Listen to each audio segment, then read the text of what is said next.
Not knowing who will not come back.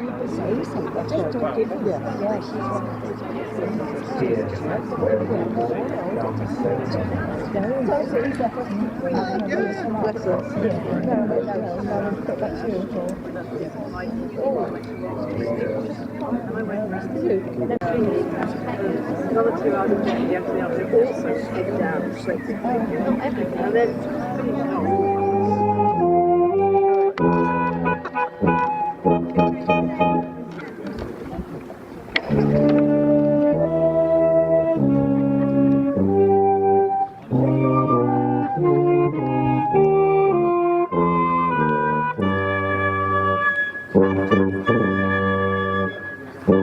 What they left behind, some small things, and some more weighty.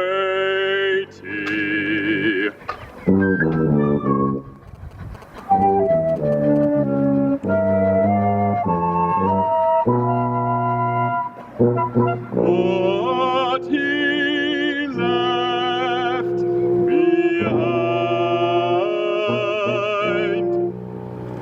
some small things and some more weighty.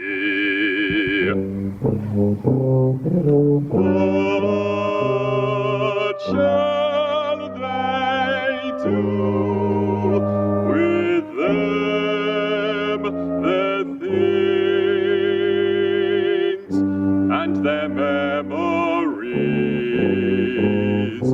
What shall she do with them, his things and her memories?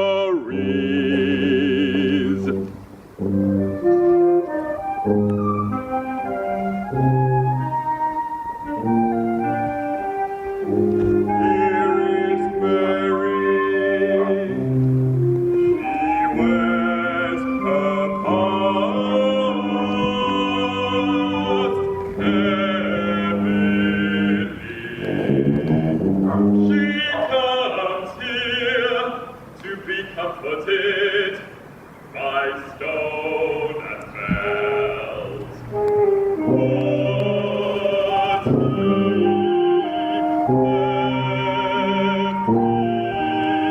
behind, she wills to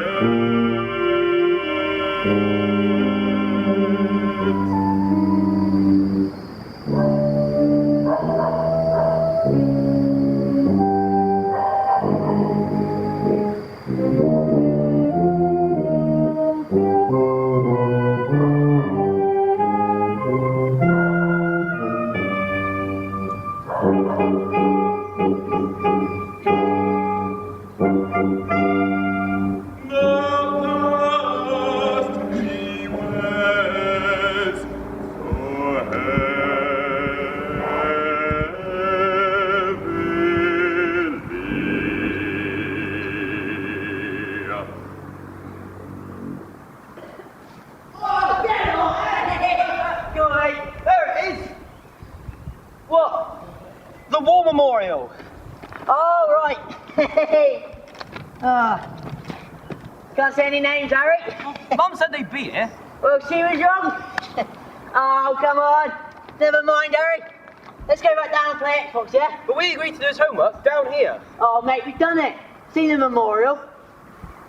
There's nothing here. Look, to be honest, mate, I find history a little bit boring anyway. So why did you opt for it? Do you know what? I don't know. I like all the fighting bits. I am a Nazi sniper. And I'm going to kill all of you. English, pick up. Nazis? Well, actually the other war, John. Whatever. Anyway, why do we need to come down here in the cold? Because I got to improve my grades. Mrs. Lyle said... Yeah, I heard her going on it, yeah? And my parents too. Only worse. Look, Harry, we'll Google it when we get back to mine, okay? Find out loads more about the war than hanging around here. I better get better grades than you. Again. Oh, you think you're so smart, don't you? Can't help if it's true. You never stop. It's not my fault you're thick. Come on then. You wanna fight? Come on then. Come on then, hit me right there. Come on. Yeah, we'll do. Come Come on. on, hit me right there. Come on, excuse me. This is not a playground. Huh? This is a war memorial. Do you know what that means? This stone is about remembering. This your nan, Harry. No. What is so funny? We were just, Doing our history homework, actually. You should not be clambering on the war memorial. Why are you sitting on it then? John, don't be... No, Harry. Old people in Wimborne think us youngsters are a bunch of thugs just because we enjoy ourselves. Anyway, this is a public green. Didn't anyone tell you? In fact, it is a graveyard. Oh, come on, Harry, let's go. It's time for the departure of the young, evil, undead Wimborne. Hurry up, Harry, come on. Hey, come on. Come on, hurry up. I'll make you ready. What are you looking at? I was just getting my bag. Why don't you follow your friend? Look, I'm sorry if we upset you about the memorial, because I do know what it is. Do you? Well, a bit. We're doing this project at school about the Great War. Go on.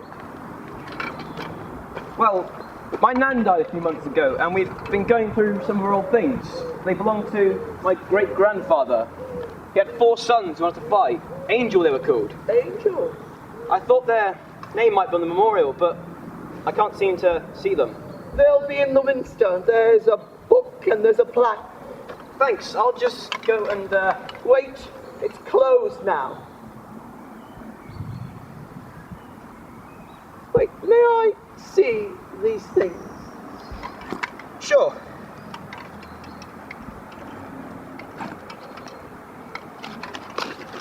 It's a letter written by the parents of the Angels after one of them was killed in action. It's asking for their things back.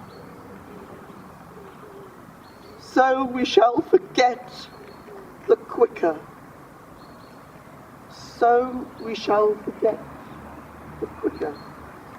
And I've got this bugle here, which is strange because I play the cornet, and finding all these things from the time makes it all seem not so long ago. Doesn't seem that long ago to me. I may be old, but I remember being young very well. Too well. Were you alive in the Great War? I'm not that old. But my father fought in it. And when it ended, it didn't stop there. Not for him. Or for us. I still remember his face. And I still hear his voice. And I become a frightened girl again. But what things did he leave behind? Memories, heartache, and medals.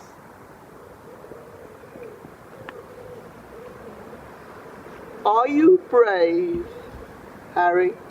I don't know. Play the bugle, Harry. But I'm not very good. Play it.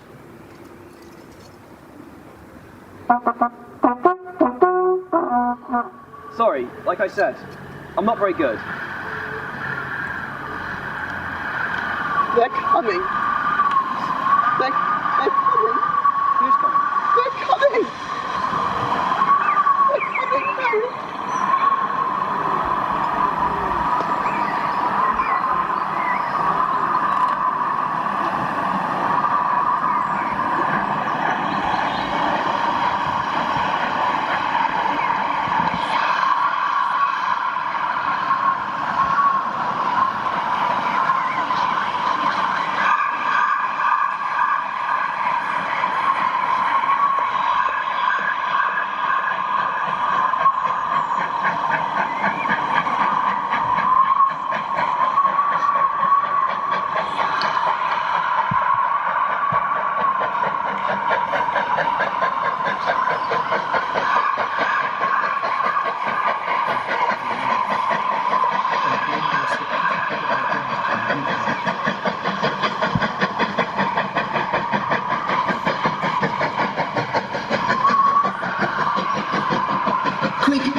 not believe my dream last night. I woke half dead and there was Tom.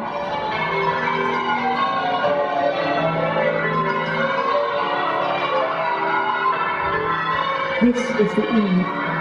Goodbye. And may I have a letter soon?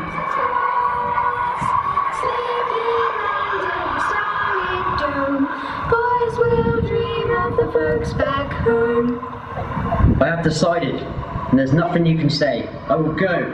I will do my bit for the war.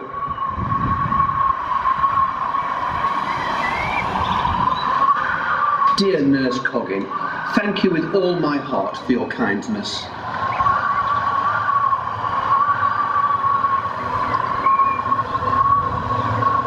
The underskirt of a widow's dress is usually crepe, pliable to bear even a downpour of rain. This season, mourning is quite attractive. During the first month, no ornaments, but later, many young widows wear their pearls.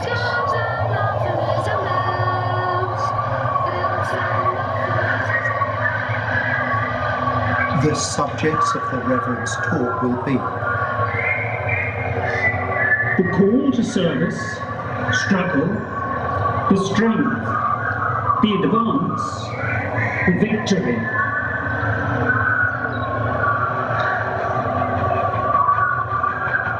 I would like to thank you for all your kindness, all the care and attention you gave me.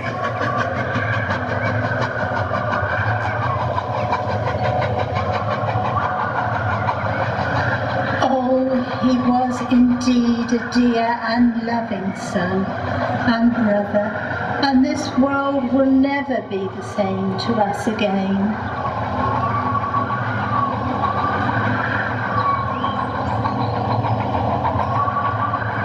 You are to present yourself in proper uniform and bring your certificate of identity with you.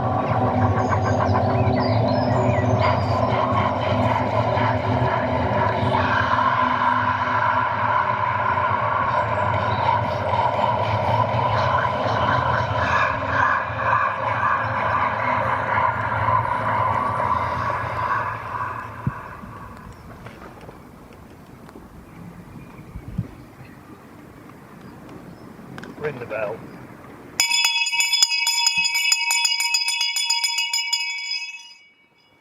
The Reverend James Fletcher, Vicar of Wimborne Minster, 1914 to 1918, and Mrs. Fletcher. I reminded people of their duty and what they owed to God. And these are his words. Olive Harcourt, musician, singer and fortune teller, volunteer orderly at Bowcroft Hospital, Coal Hill. The Diary of Olive Harcourt.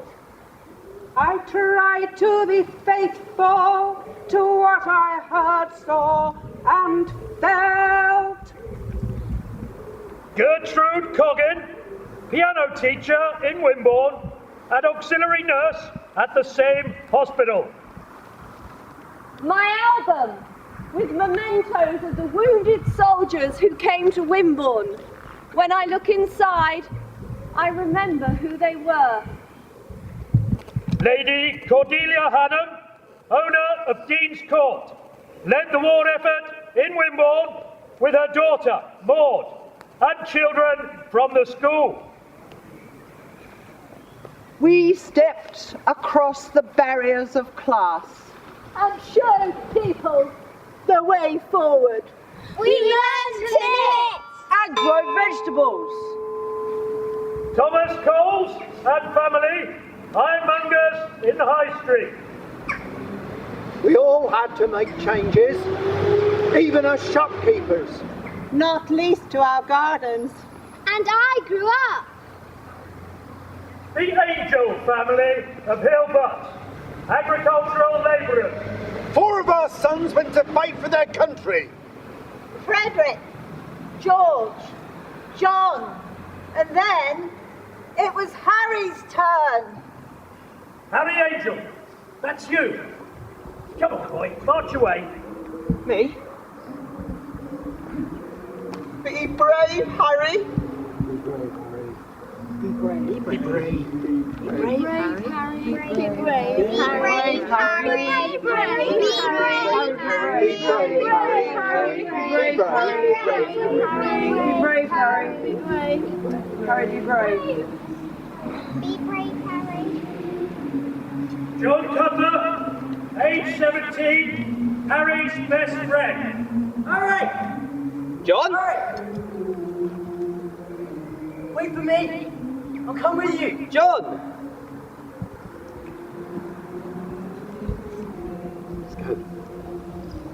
I'm coming too, you young clodhoppers!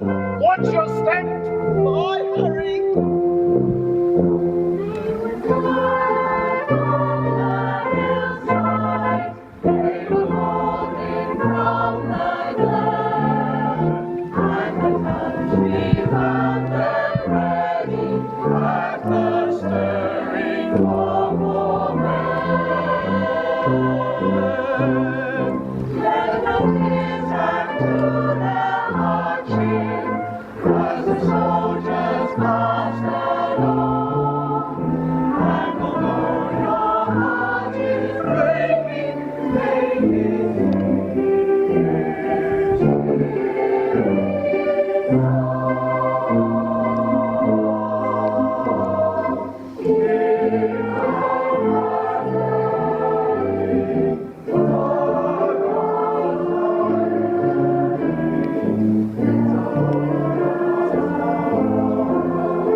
Sergeant Alfred Smith, Royal Engineers, 2nd Battalion, engaged in extensive combat at the Somme and at Ypres, hospitalised in Wimborne, 1916. Get out of bed! Get up! Do as you are ordered! Stand in line, 1, 2, 1, 2. Father, you're home! Not in the trenches! Quiet! Call me sir. Stand still, I said. You're pathetic. It's your mother's fault. She made you weak, useless. Look at you. How am I going to get you over the top? Every night. Dragged from our bed. Dragged to the trenches.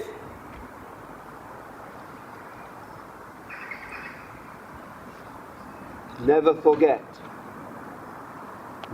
forget what I did for you.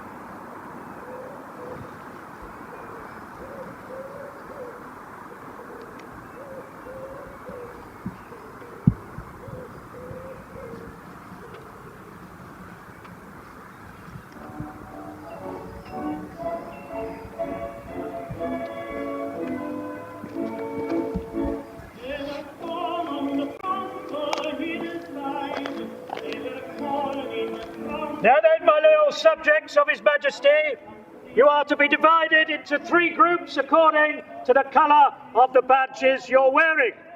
Will the steward of the blue group please hold up their hand? Oh, there we are. Right, that is your leader for the rest of this evening. The steward of the red group, please hold up your hand.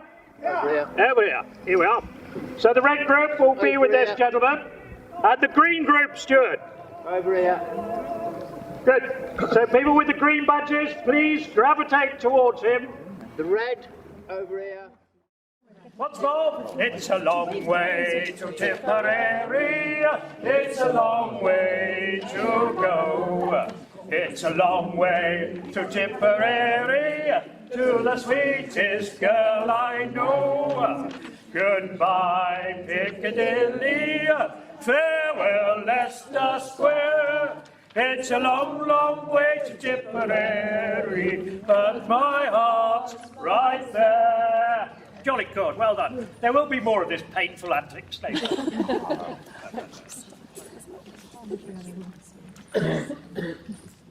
Good afternoon, ladies and gentlemen.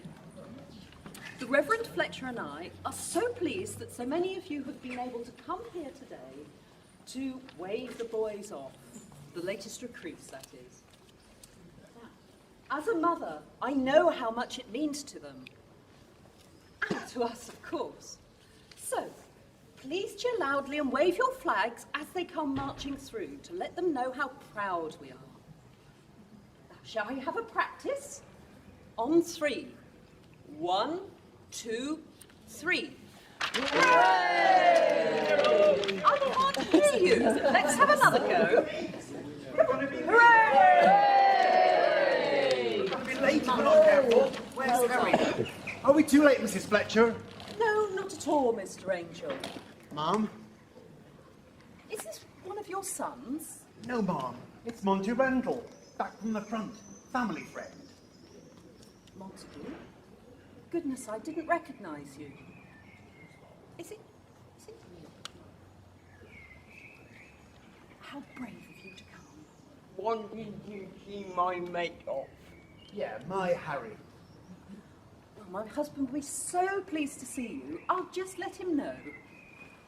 Well, we made it in time, Monty, for the parade. Look like it, yeah. And it's a good day for it. Not raining. Ah, you're most welcome. Your name's in the parish magazine this month. Yes. Here we are. Good afternoon, Mr. Angel. Reverend?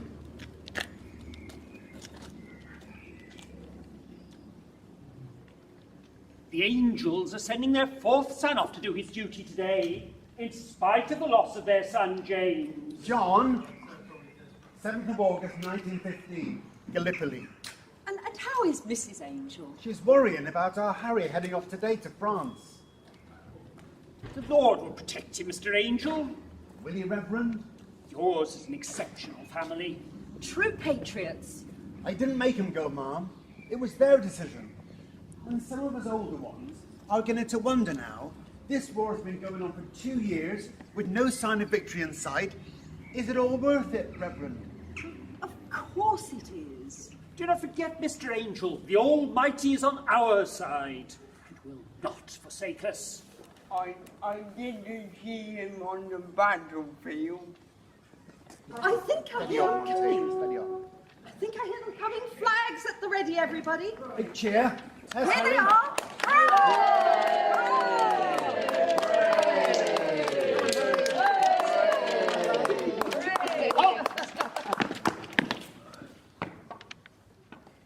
Stand at ease. Now, listen careful to what the Reverend Fletcher has to say.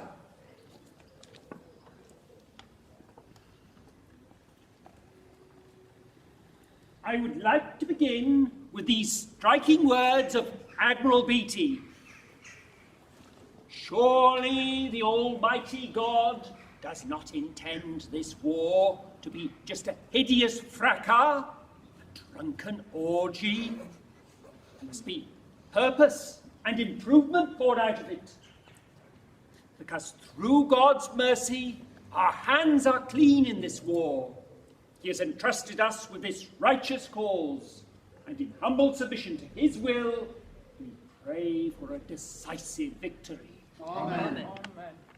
So, you brave young men, remember the sovereignty of God and Jesus Christ. Your training will teach you discipline to prepare you for the conflict, but you must also discipline your bodies to resist sin, the world, and the devil. Let the devil get you first, Harry Angel. When overseas, away from the front line, beware luxuriousness. Refrain from bodily pleasures. Quiet! Who was that talking during the Reverend's homily? You, lad? No, Sergeant! Listening to everyone! Orgies and all! What's so funny, eh? You won't be laughing by the time I've finished with you. Yes, I mean, no, Sergeant. One pace forward, march! Name? Angel, Sergeant. Angel, eh? You ought to know better. Interrupting while the Reverend's talking about the devil. Sorry, Sergeant. You will be, Angel. If you carry on like this, you'll be flapping your wings all the way up to the Almighty before you've even met the Hun. No offence intended, Reverend. Latrine duty for you tonight, Angel. That will bring you down to earth. One pace backward, march. Sign out, ease. Had you finished, Reverend? I should just like to remind the young men that they are now bidden to put their faith into practice. God is what he is, and he has done for us what he has done. Now you must pray to do the same. Amen. Amen. So, what have you got to remember to do while you're out in France, lads? Pray, Sergeant! That's right, you herd of horrible heathens. Pray and kill the wicked Hun. Squad, attention! Right turn. Left wheel. Quick, up, wait for it, lad, wait for it. Quick, march, left, left,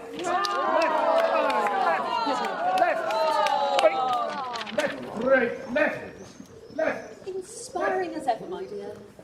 Yes, we are, Harry. He's quite a lad, ain't he, Monty? Always in trouble for chattering at school. Chattering. I would like him at his age.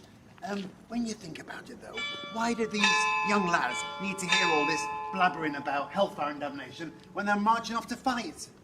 Because, like they sound of their own voice, plenty like him at the front. Well, you'll be glad to be away from it now, Monty.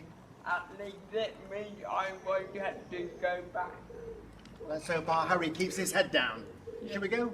Yeah. Fred Angel over there. Fred! Looking for Fred Angel. Looking at me? Fred? Yeah? Fred Angel, I found the telegram boy. He's been looking for you. Fred, are you still here?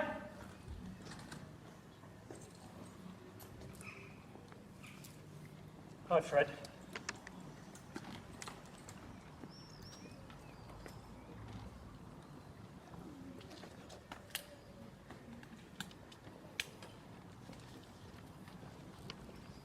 I'm sorry, pal.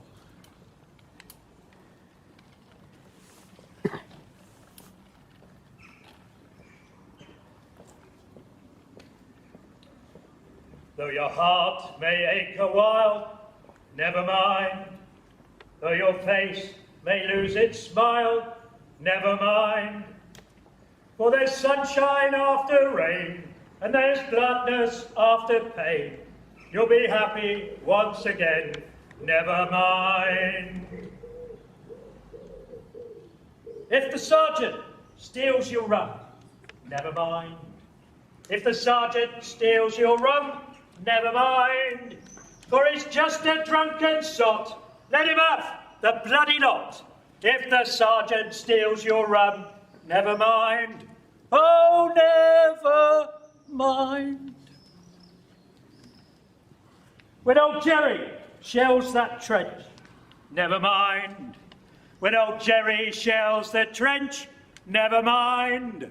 Though the sandbags burst and fly, you've only once to die. When old Jerry shells the trench, never mind. Oh, never mind. If you get stuck on the wire, never mind. If you get stuck on the wire, never mind.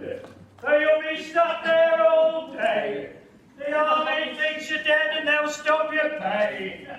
If they catch you dead, yeah, if you're stuck on the wire, never mind. Oh, never mind. At times like this, it can be hard to carry on. But we have to, and we must. Now, parish magazines. Would someone volunteer to take these magazines over to Mrs. Cole's the Ironmonger's, just down the lane and across the high street? Any volunteers? Come on, somebody along here, you might like it. No? Well, I'll go over here then. Oh, thank you so much. And now the boys are gone. Goodbye. So, flags in the basket, and waste not, want not. You can give the flags to me if you like as well. Thank you very much.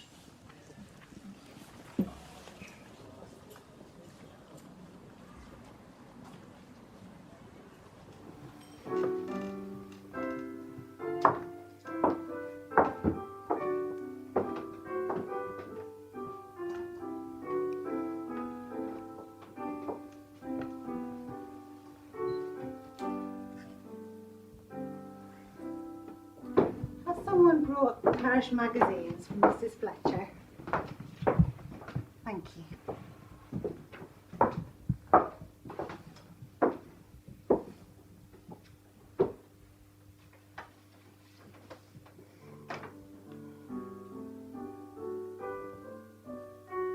Reverend Fletcher has such a way with words. Will our readers kindly add to their list of those serving their country the following names: George William Berry, Frederick Moores, Thomas Stone, Tom! Tom's in the paper, Hilda!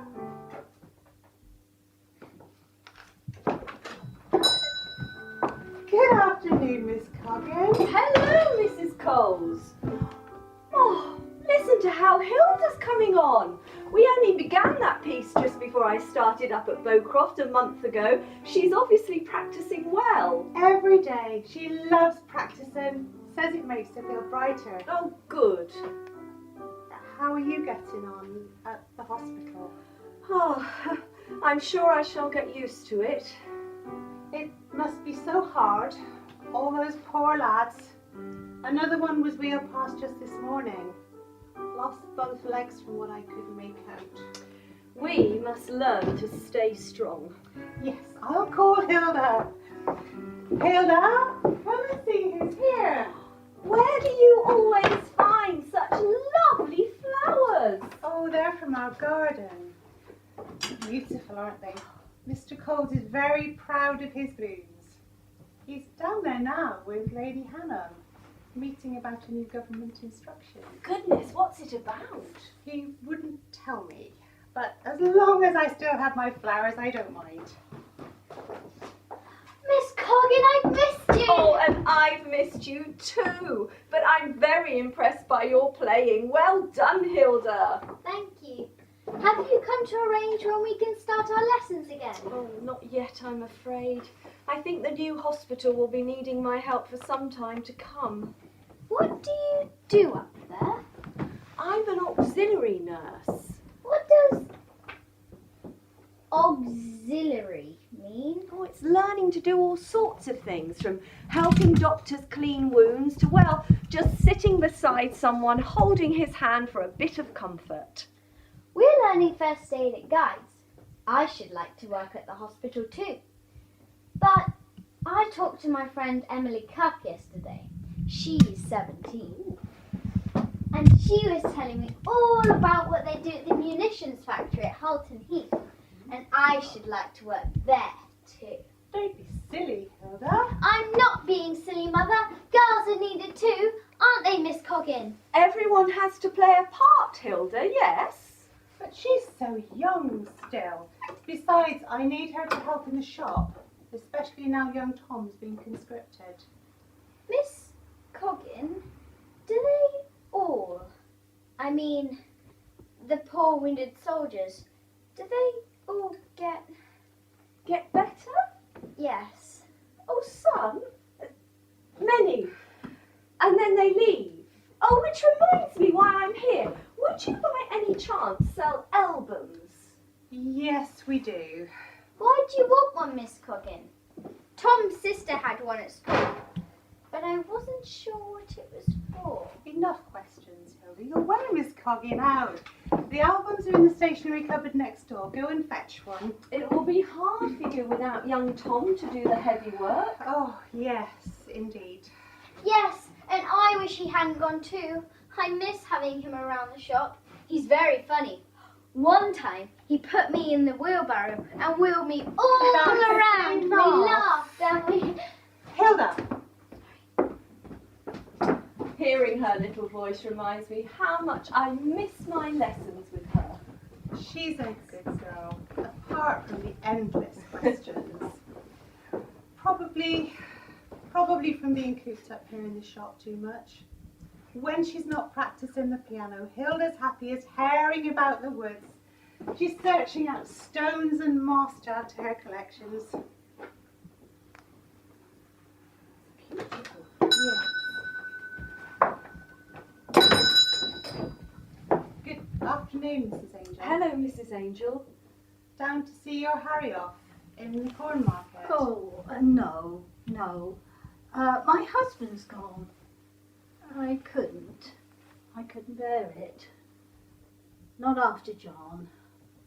He's in God's hands now, my dear. True. It's easy for you to say, Mrs. Coles. You've just the one daughter. And you? Have you a sweetheart at the front line? No.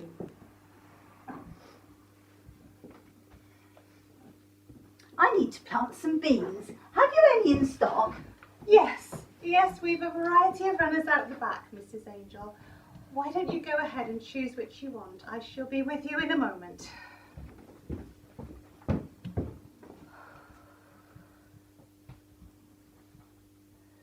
Forgive Mrs. Angel if she seems a little...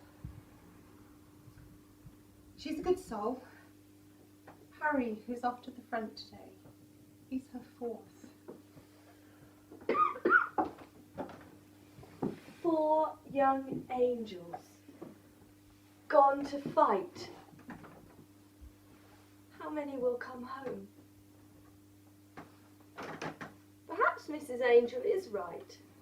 I'm lucky not to have a sweetheart out there. But now I've met Jack and he's getting better and soon he... Perhaps I'm getting too fond of him. Found one, Miss Coggin. Oh, perfect. The very thing. What you going to do with it? When someone's going away, you ask them to write a rhyme, or sometimes they do drawings or pictures. Is it because you're sad they're leaving? It's strange, Hilda. Part of me is sad, and part of me is pleased to see them well and smiling again. Private Crawford, he's one of my favourites. So ill he almost died. He's going back tomorrow, so I shall ask him to write a few words. What's his first name? Jack. Private Jack Crawford. Or maybe he'll write about his dreams. About you, Miss Coggin. Oh! I had a horrible dream last night. It was about Tom. She did indeed. Will that suit Miss Coggin? Oh, perfect. Then that's 1 shilling. Take the money, Hilda, while I see to Mrs. Angel. Thank you very much, Hilda. 1 shilling? You shall make a fine shopkeeper. I'd rather be a soldier and fight the Huns. Whatever will the child come up with next? You must think yourself lucky you were born a girl. Well, I'd better hurry or I shall be late. Cycling up Rowland's Hill leaves me so puffed. When will I see you again, Miss Coggin? Why don't you come to the concert at the hospital on Saturday? One of the new auxiliaries is a wonderful singer and another is quite a famous pianist. They've come all the way from London to volunteer. And you'd be most welcome too. Do come, Mrs. Angel. Oh, no, thank you, but no.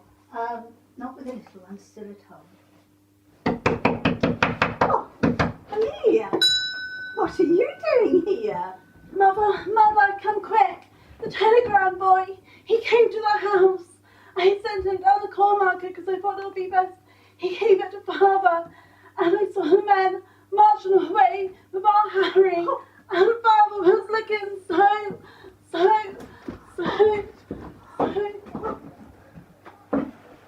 Oh, this is just too horrible. It's just like the dream I had last night. The way Amelia banged on the glass. Hilda, calm. Hilda, what did you dream, dear? I was playing a piece of music, one that Tom likes, and suddenly there was a big bang like an explosion, and the doors flew off the hinges, and a great wind blew. So I ran in, and there, on the mat, was a telegram the size of a big, white bedspread, with the words Tom Stone written in big, red letters. And I could see it was blood.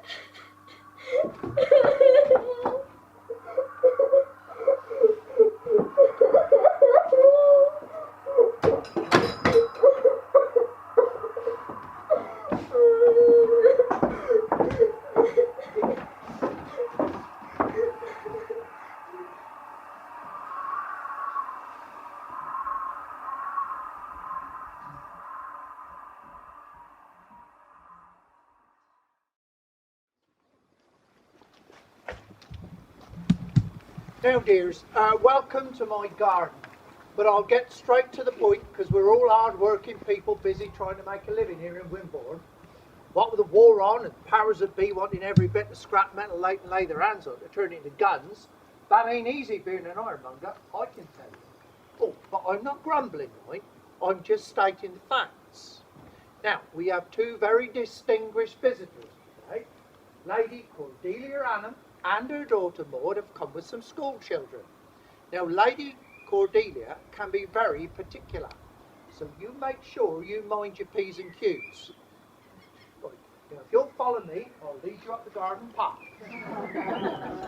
Now, we're here to see what more we can do to support the war effort. We ladies and children must play our part, as well as the men. Eh, Mr. Coles? You say, Mum? So first, we're going to see a demonstration of our young people's contribution. My daughter has been working with the children from the municipal school. Haven't you, Maud? Oh yes, Mama. And they've been doing jolly well. Who can tell us what we've been doing? This is about the balaclavas. Balaclavas. Oh yes, balaclavas. Good. And who are they for? For the soldiers at the front. Oh, marvellous. Now, the children are going to sing a little song to show how they keep their spirits up while they knit. Ready? Knit, knit, for the night will soon be cold. Knit, knit, knit, for their worth is more than gold. Scarves and mufflers and belts, belts and mufflers and scarves, sleeping under the starlit dome. Boys will dream of the folks back home.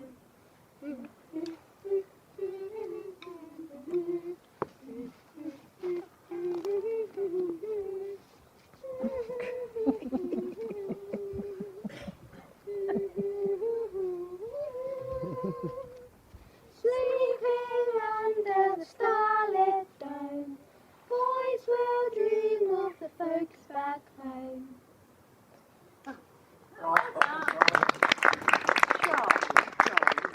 Very touching, children. And now the children present two short, dramatic interludes. The first is called To the Rescue. Maud? When the born men went off to war, a boy called Ned was given the important job of delivering the newspapers by bike. Get your news, read all about it. Latest news from the front paper, miss. Unfortunately, Ned didn't see a lorry coming around the corner.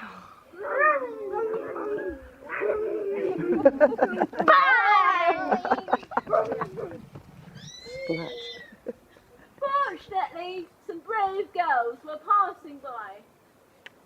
Quick to the rescue, get out the bandages! Lie still, sir. We'll soon have you fixed up.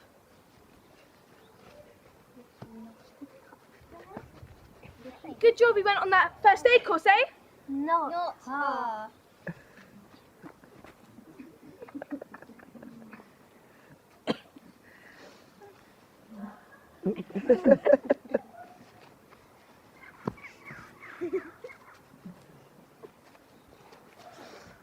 Careful there. All done. There you go. Thank you. Oops. Well done, those girls. The next piece is called Keeping watch for the enemy. Thank you, Mama. That's all right, Maudie.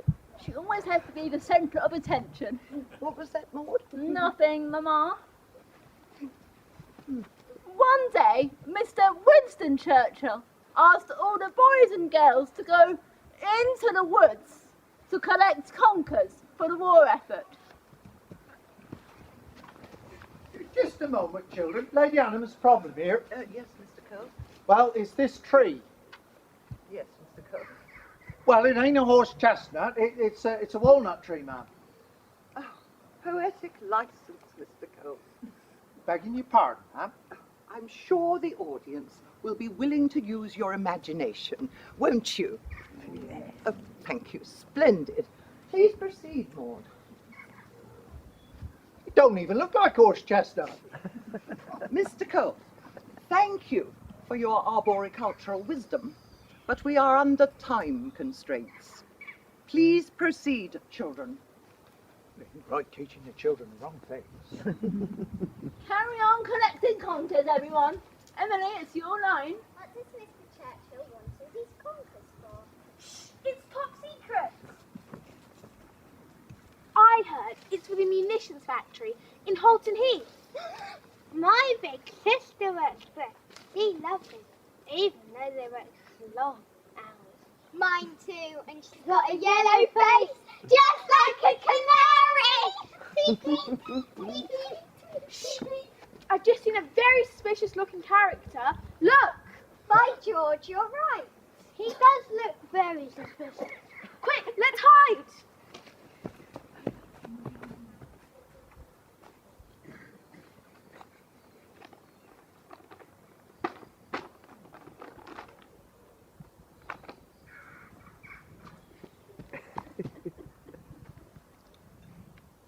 There is the munition factory where the wicked women Odoza, England are making the bombs.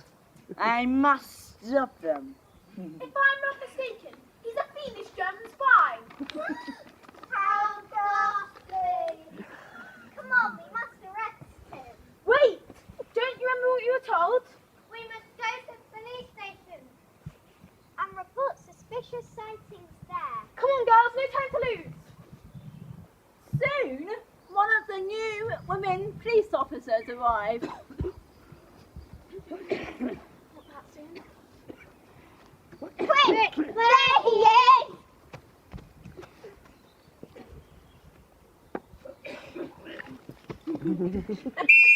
Stop! Stop! Out of the way!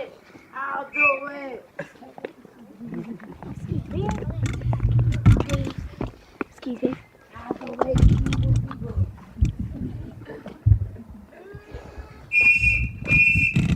Haha, you too slow. Stop!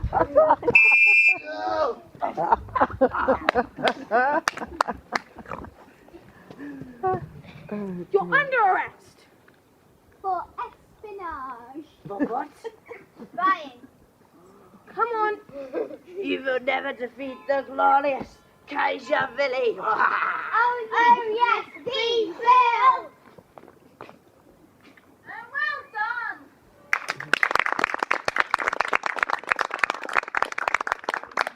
Well done, well done. A lesson for us all, I think. There will be apples and pears for each and every one of you. Yes. And now, Mr. Coles, I think it really is time to see your new allotment. Oh, indeed. If you could come down this way. Gather in close, please, for I do have some very important news. And as we've just seen, you never know who's watching and listening.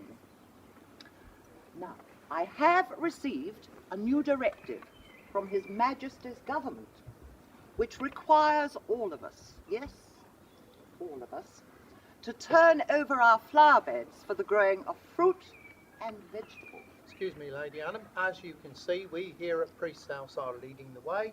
This part of our garden is set aside just for vegetables. Yes, Mr. Coles, a very good start. And I'm sure you'll soon have all the rest of the garden turned over. What? You mean the old garden? Oh, yes, indeed. Yes, indeed. But it is a very big garden, Lady Annam. Not as big as the garden at Dean's Court, I think you'll agree, No, Mr. but Coles. even so. And even without all our gardeners who are away fighting at the front, we still intend to turn over our garden and plant vegetables this season. En famille, eh, Maud? Oh yes, Mama. My brothers are working on it as we speak. The troops are relying on us to grow food to keep up their strength. It's because of the wicked German blockades on our ships, children. Well, it's just that, well, it's Mrs. Coles. She loves her flowers. She won't be happy. We must all make sacrifices, Mr. Coles. My oldest son, John, will be signing up as soon as he turns 17 next year. Besides, I'm sure these school children will be delighted to help with the digging, won't you, dears? Yes. Yes, definitely. Well, that would be a little help, I suppose. Oh, Here, Mr. here. Coles. Here, steady on. That's not the way you use a fork. You'll hurt yourself. You like this, in there like that, and there you go. That's right, perfect. Got that right? Well done. I knew I could rely on Wimbornians to lead the way. And now, here are some seeds for you all to plant in your gardens when you've turned over your own beds. These have been issued specially. There'll be one per household. Maud? Yes, Mama. I didn't put Seeds, all they're lettuce. orange, One per household, remember? onions, carrots. I think there's some lettuce in there. Come on, you lot, put your backs into it.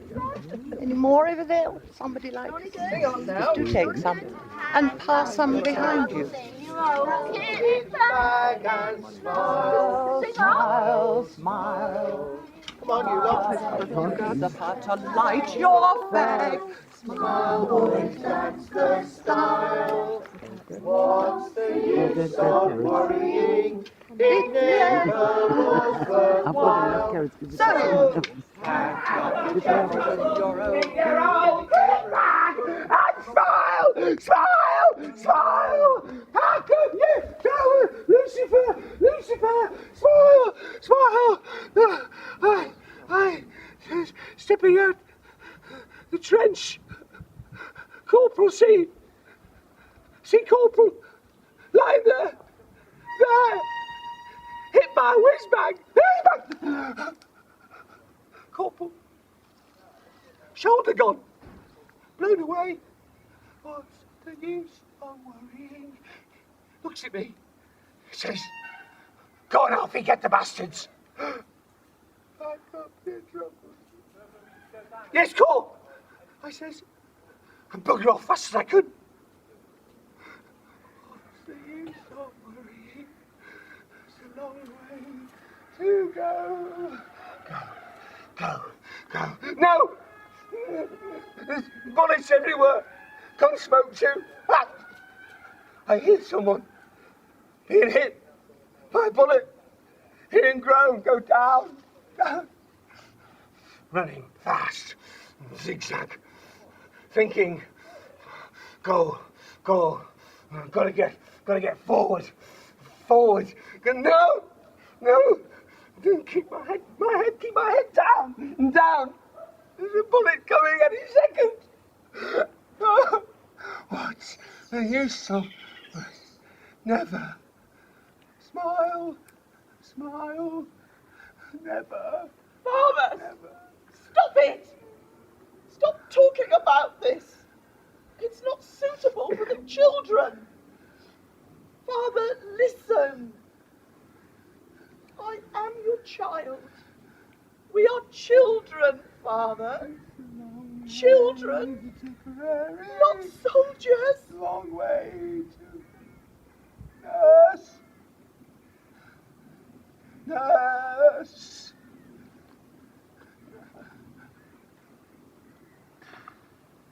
I'll take you to the hospital, shall I? What's your name? My father's name is Alfred. Alfred, are you a nurse? No. But I'll take you to the hospital. This way, Alfred. It's all right. Thank you. You're safe now. Thank you. It's all right, Alfred. Thank you, Maudie. It's all right. Are you all right, your ladyship? Yes, Mr. Cook. But why don't you escort the guests out a minute while I ask for the children? Run on. Come on. Aren't we going to be finishing the gardening, your ladyship? No, not today, dear. I did enjoy your performances, both of you. We enjoyed meeting you, ma'am.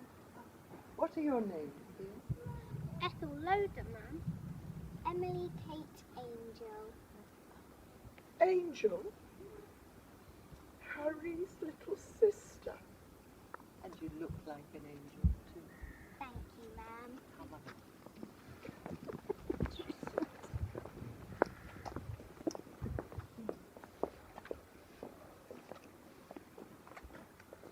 Well, dears, I was going to say, I hope you've enjoyed my garden. Be honest, I don't know what to think. But it's time for you to go. Will you please remember to take with you your seeds, as a memory, like? When you leave, if you please leave across the lawn here, up to the end, and then left through the gate. Come across here, please. Thank you again for coming. Private Stanley Sharp, 1st 14th Battalion, London Scottish, spine injury, paralysed. Private Abel Valentine, Royal North Lancashire Regiment, bullet in stomach.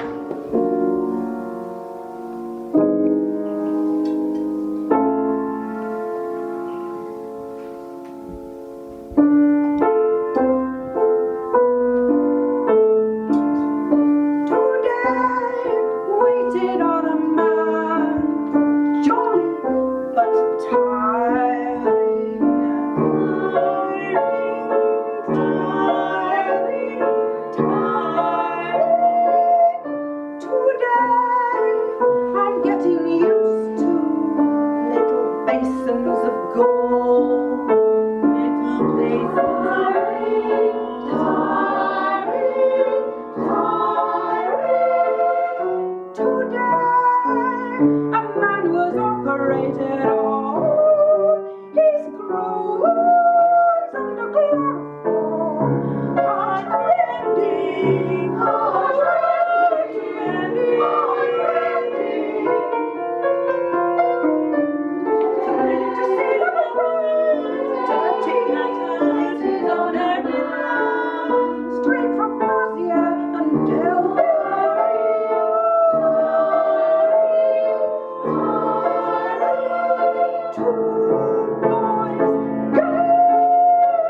basins of gold.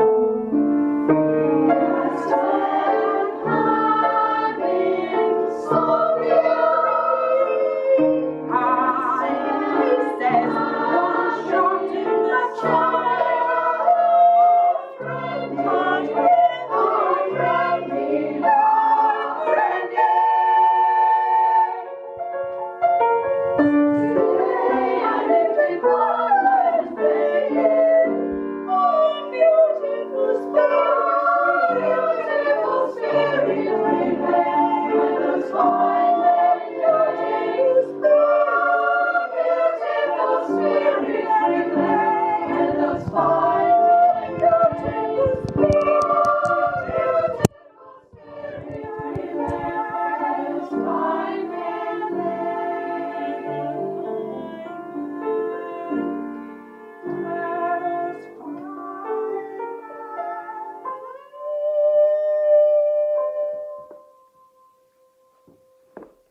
Diary of Olive Harcourt, Voluntary Auxiliary at Bowcroft Red Cross Hospital, 1916. Ah, Mr. Bagnall, how are you? May I write a message in your diary, Miss Harcourt? Of course.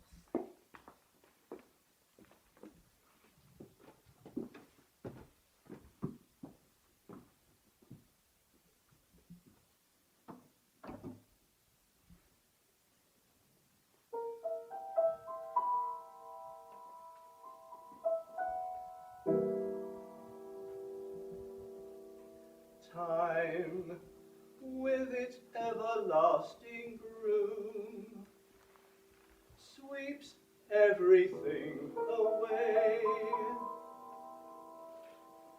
and nothing in this world can last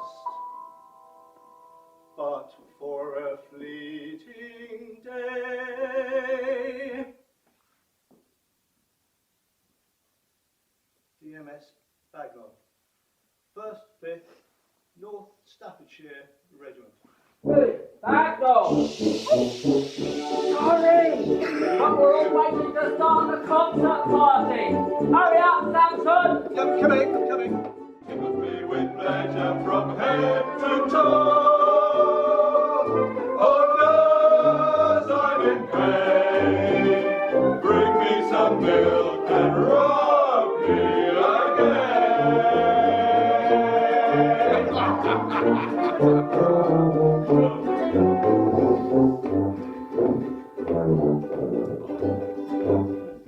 Little puffs of powder, little bits of paint, makes the lady's complexion really what it ain't.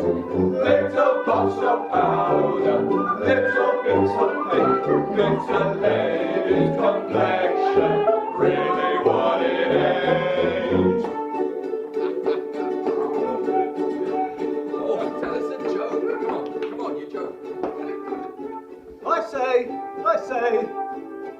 say, I was out for a limp in Wimborne the other day, and a lady with a hat came up to me.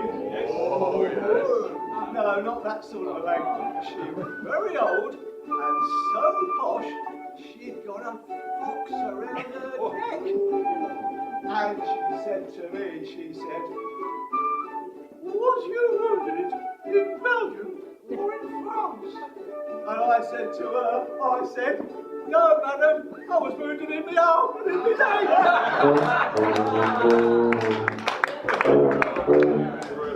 Right, faggots. And now, a fragrant tune from our sweet-smelling nurses.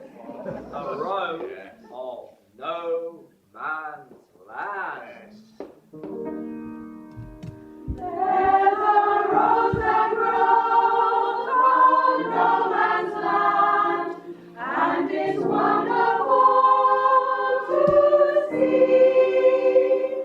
Though it's sprayed with tears, it will live for years in my garden of memory. It's a one red rose, the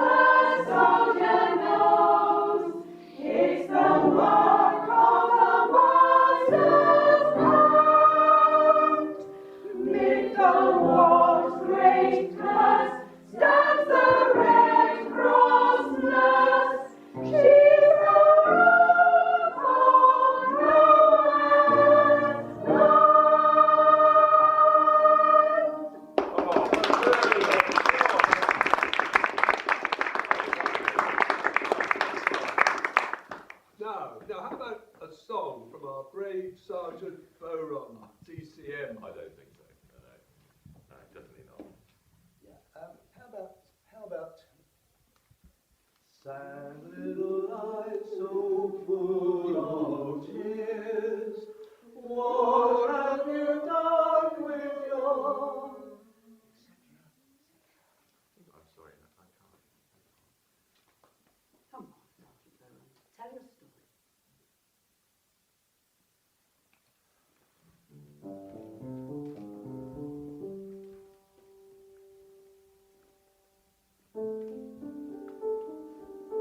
Our battalion were walking up a long straight road. All was strangely quiet. No gunfire, no whiz-bangs, nothing. Not even the birds were singing. Just the sound of our boots marching up this long straight road.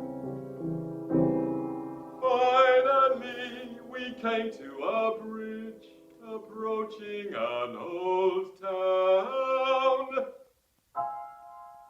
Nothing was stirring.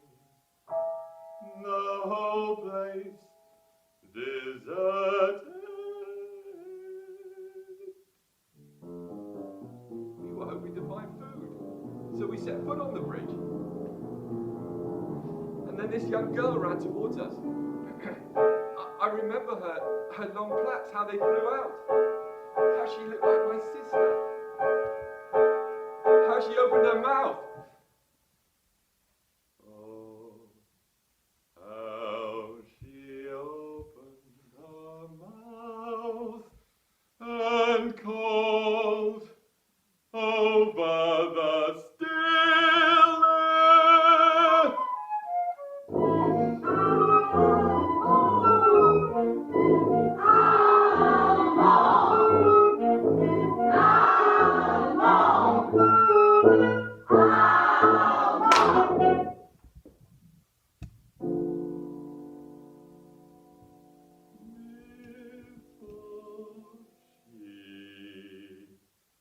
Dropped like a stone.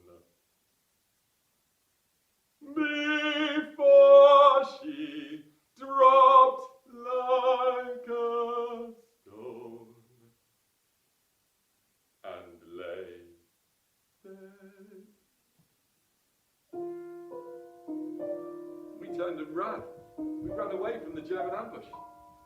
Back up the long straight road. If it wasn't for that brave girl, we would be dead.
We are very pleased to know our son was buried decent and in a cemetery. We are very grieved. He was the third son that we have lost with the 5th Dorset Regiment. Kindly forward anything of his that you can send us as soon as you can, so that we may forget the quicker. With thanks, yours respectfully, F and B Angel.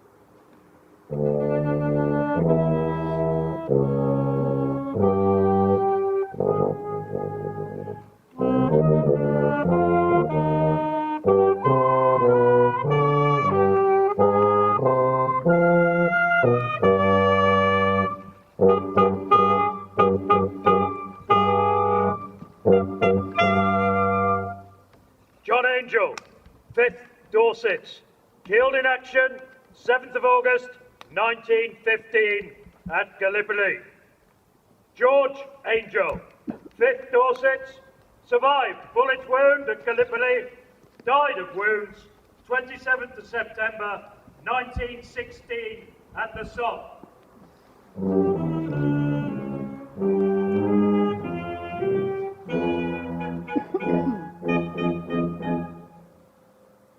Harry Angel, 6th Dorset, killed in action 23rd of August 1918 at the Somme.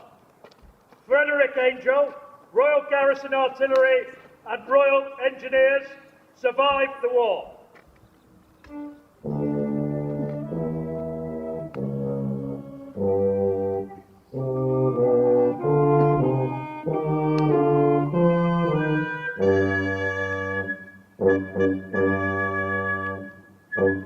What they left behind, some small things, and some more weighty.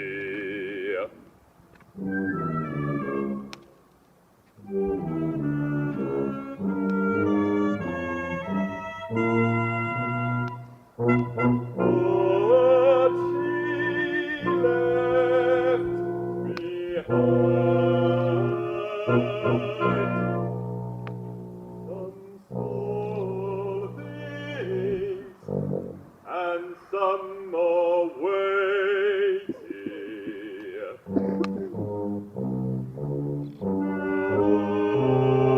What shall they do with them, the things and their memories?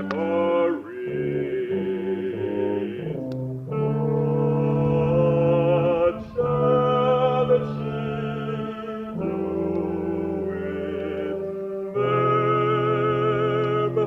these things and her memories?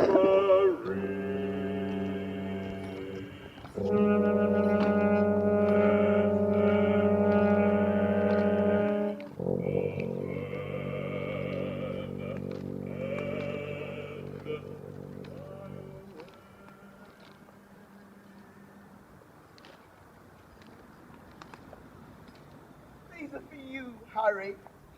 But for your project. But don't you want them? I don't need them.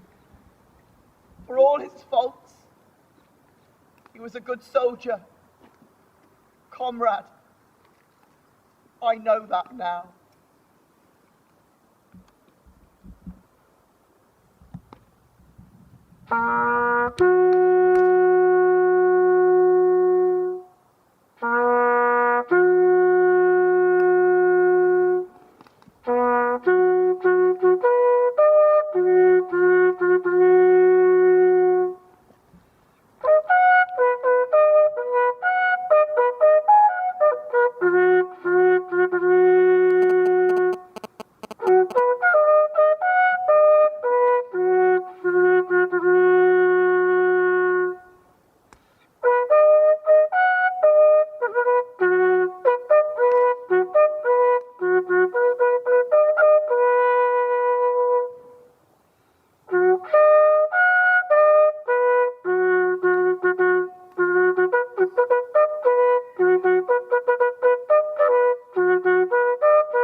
John? Harry? Is that you playing? Yeah. Wow! I never knew you could play that well. Well, John, there's a lot you don't know about me. I was waiting for you at Redcoats, Harry. Where you been? Oh, nowhere. I came back to what? You know, that lady. And you. Oh, she's gone now. I was so out of order. You were. But it's okay now. Is it? Yeah. Say, I've got this idea for the project. What do you reckon? You interested?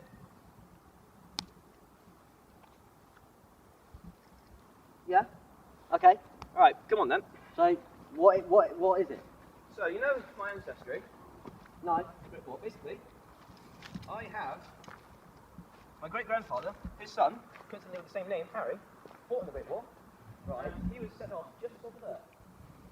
What they call What shall we do with our things and our memories?